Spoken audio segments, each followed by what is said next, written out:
What's up, everybody? Welcome to Model Breakdown. This is where I talk entirely too long about a particular kit in question, be it a single model kit, vehicle, or a full on squad based kit, giving you my overall generalistic thoughts and impressions, specific likes, dislikes, or things worth noting. Then I'll go over some basic thoughts for building and perhaps painting said kit in question to help alleviate any fears for those newer and just have some basic stuff put out there. Always good to have more resources out there. And then I'll discuss whether or not I feel the kit needs or deserves an upgrade, and whether or not I feel it does. If it was to be upgraded tomorrow, what would I like to see done? So with that said, this is going to be a special model breakdown because I'm comboing two squad kits together here. Blasphemy, I know, but the reason I'm doing this is because the Terminator squad and the Terminator Close Combat squad kit are basically the same base foundation of a kit. They're the same Terminator bodies and accessories and heads and all that, but with different weapons. One's a range squad and one's an assault squad. So you have range weapons and melee weapons, and that's the difference between the two kits. So I'm talking about them together because to do them separate would be kind of boring. Just keep in mind they are two separate kits. So some basic impressions on these two kits is that I like them. I think they're cool. I've dealt with them personally, so I have some first-hand experience.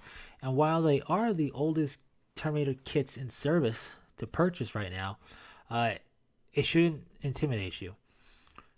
The Chaos Terminator kit is a newer kit, and I think that was done around 5th edition or so, and even that kit showcases the improvement for Terminators. So, granted, it's Chaos, so the look is very different from the Imperium, but that is probably the second oldest Terminator kit, and even that showcases improvements. So, the Terminator Squad and the Terminator Close Combat Squad, which is probably better known as the Assault Terminator Squad, is still a great set of kits, but they are the oldest Terminator kits you could purchase, if I am recalling correctly, and I do think I am. So they wear their age very well, but when you start really nitpicking it down and dissecting it, there's two ways in which you can see the age show, but it's not glaring. The first is detail, right? It's just a fact of modern plastic technology from GW at the moment. It's super crisp, super clean, super sharp. The Terminator kits have detail on them. The detail is clean. The detail has sharpness to it, but in comparison to modern detail capabilities, it is, you could say, perhaps a little fuzzy in comparison, but it's plenty sharp and clean enough, and it looks great on the table next to all the modern stuff. It really does. But it's a little bland, and that's part in the fact that these kits are universal. They're meant to represent any Space Marine Terminator of the Imperium except Grey Knights. They can even be used for Space Wolves, Blood Angels, and Deathwing if you so desired. So as a result, they have to be kind of intentionally bland so you can do whatever you want with them. Detail is there, and it's clean. It's just that you can see that the detail isn't as super sharp as it could be nowadays. The little skull in the back of the hand, for example, is very obvious what it is, but the detail on it is not as sharp as detail nowadays for that very same kind of bit. So, nothing bad, it's just part of the age. The second way in which it's noticeable when you start really looking at it is the posing. This leads to the models not perhaps feeling as tall as they could, and also leads to them having very static, samey looks to them with their all wide-legged stance type of setup and the arms not really conveying much. Is there posing? Of course there is. You can tilt the heads, you can torso twist to the left or the right a bit, and you can tilt that a little. You can raise or lower the arms to a point where it doesn't feel silly looking. And you can have some decent posing going on for both the Assault Terminators and the Range Terminators. But these two kits really do pale in comparison to modern posing capability when you look at even the Deathwing kit and the Blood Angel kit and so forth a little bit. I think the Blood Angel kit has something special going on there, but the Deathwing definitely do. With their Twin Lightning Claw guy, for example, which you could check out if you so desire. My point is, you can always build the kit a little bit outside the standard way of thinking. I like doing that with my kits. A lot of people do it with their kits. But as intended, the innate posing capability is kind of bland, and therefore the potential posing capability without doing any model surgery is not as high as other kits. So nothing bad, it's just that's the way in which it shows his age. So his age does showcase in two different ways, but it's not an overt sign. It's a bit more subtle once you start really looking at the kits and comparing them. So these two kits, I think, do hold their weight pretty well and carry their age pretty well. So when it comes to building them, they're very similar to build. The Terminator squad is the range squad, and the Terminator Close Combat squad is your assault squad with all the melee weapons.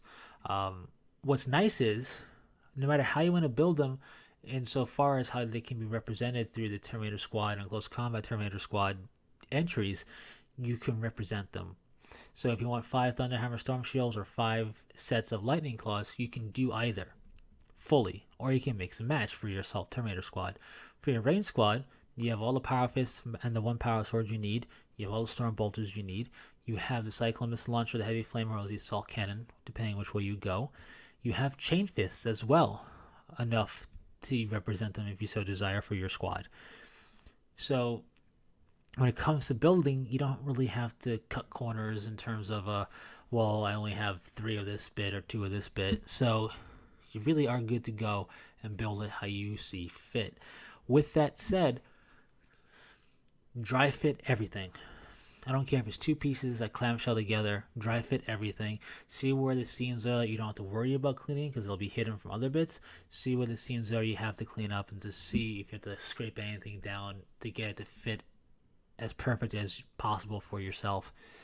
And use blue tack, use poster tack. This is great for temporarily holding things together so you get a better sense of the pose you're going for, and you can go, that looks good, or you can go, that looks a little silly, and you won't have the model stuck together with glue. I like plastic glue for plastic models, which these are, but you can use super glue if you want. No harm, no foul. When you do actually put glue in a model, build in sub-assemblies. I recommend the torso and the legs together, and then everything else separate. So the head separate from the body, the arm separate from the body, the back banner or the Cyclone Missile Launcher, if that's what you're building, separate from the body. This is because it's easier to get to all the detail, especially with Thunderhammer Storm Shield models, and just in general, it's easy to get to all the detail. Then do assembly and any minor touch-up you might have to do after that. The heads block the torso part where the heads sit in, and the heads get blocked by the torso itself. When it's the helmeted version, which is the way you should build them, they kind of block a little bit of the torso, so it's just nice to have that separate as well to make it easier to paint everything. I never understood on helmeted models in general. I mean, I get it from the heroic perspective and all that, but you're wearing powered armor. Wear your helmet. This is tactical dreadnought armor, as it's officially known, you could say in the fluff. Tactical dreadnought armor with an advanced sensor suite in the helmet. Wear your helmet. But anyways, rant over. Dry fit, build in sub-assemblies. This will help your painting, and you'll be good to go. Just remember, you're all painting first company dudes, right? The elite of the elite. If you're collecting a chapter that does something specific for their veterans, for their elite, color scheme wise, to make them stand out, white helmets, bone helmets, whatever the case is for whatever chapter, bear in mind, Terminators are the elite of the elite. Make sure you do that color change up on them. Just don't forget. It can happen sometimes. So, outside of that, I believe that while they do wear their age well, these kits are definitely deserving of an update. Both of them, for sure. There's just no reason not to. With that said, I think it can go a 50-50 shot of either being 2 separate kits still or comboing to one mega kit. Here's the deal. If they combo to a mega kit, they have to make sure all of the options are still represented for, at the very least, the Assault Terminator squad, because remember, these are 2 separate kits because they're 2 separate squads. Deathwing is one kit that can build 3 different squads, but it's one kit to do that, and they only have one regular Deathwing squad because they can mix and match range and melee Terminators together. You can't do that with a regular Space Marine Codex, so you have 2 squads. That's why the Assault Terminator kit can build 5 Thunderhammer Storm Shields or 5 sets of Lightning Claws. You want that ability still in a mega kit, which means you're probably going to see the $50 price tag shoot past the $60 price tag of the Deathwing, probably somewhere around the 75 to 85 range, I would think, if it includes all the weapon bits for range or melee squads, which it should, in all honesty.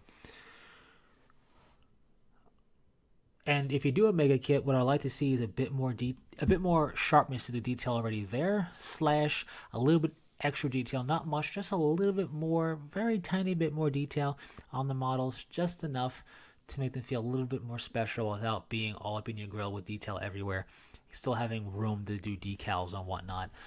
Just a little bit extra detail. Remember, they are universal models, so you don't want to have them too, gunked up with detail because they got to represent Imperial Fists and Ultramarines and Blood Ravens and Black Dragons and yada yada yada. So they got to have the ability to do that without being completely covered up in detail. Just a little bit maybe extra, a little bit sharper detail.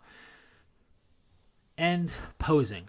Now, this is doubly so if they're going to stay two separate kits. I get it. It's easy to have one sprue because the way it works is you have the Terminator body sprue and the weapon sprues are separate sprues. So it makes it easier for manufacturing because of the same basic body. And that can work, but it'd be even cooler if we got some posability slash perhaps detail that's unique to assault Terminators versus ranged Terminators just to help further differentiate them a little bit. At the very least, have some posability capability. If you're going to keep them the same two kits separate, but the same Terminator bodies for each, then give us one extra leg bit or something for it look as walking forward, or give us the ability to pose them more organically so they feel like they have a pose that makes sense right out the box. And then if we go and massage that a little bit and do a little bit of our own thing, we can make something even that much cooler if we so desired. Give the Twin Lightning Claw guys an organic pose that feels natural, like they're about to lunge in and cut something in the ribbons.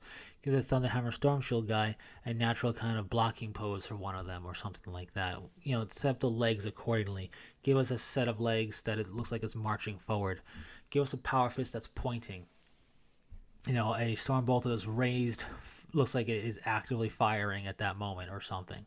Just ways in which you can spice up the models without going crazy with detail. It's just the posing that really helps convey things, and just makes them feel less statuesque and more in the moment doing something. I think that'd be really cool. Take a key from the Deathwing Terminator Squad. Take a key from any more modern Terminator Squad kits, and let's have some organic, natural feeling, like in the moment posing capability going on there without it being wacky, zany, overly dynamic.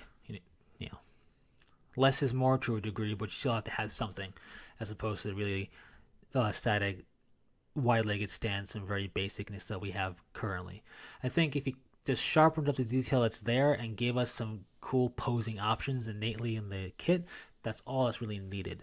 So whether it's one mega kit or stays two separate kits. So that's ultimately what I would like to see.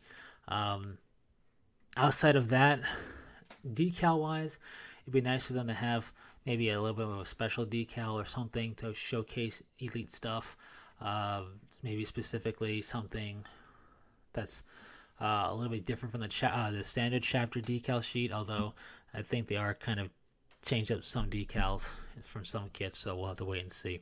But anyways, decals really aren't the situation here. It's the models themselves, and while they're great, I know they could be even better with the detail capability, the sharpness and clarity capability, and the posing capability we see from modern kits, and I think they deserve it.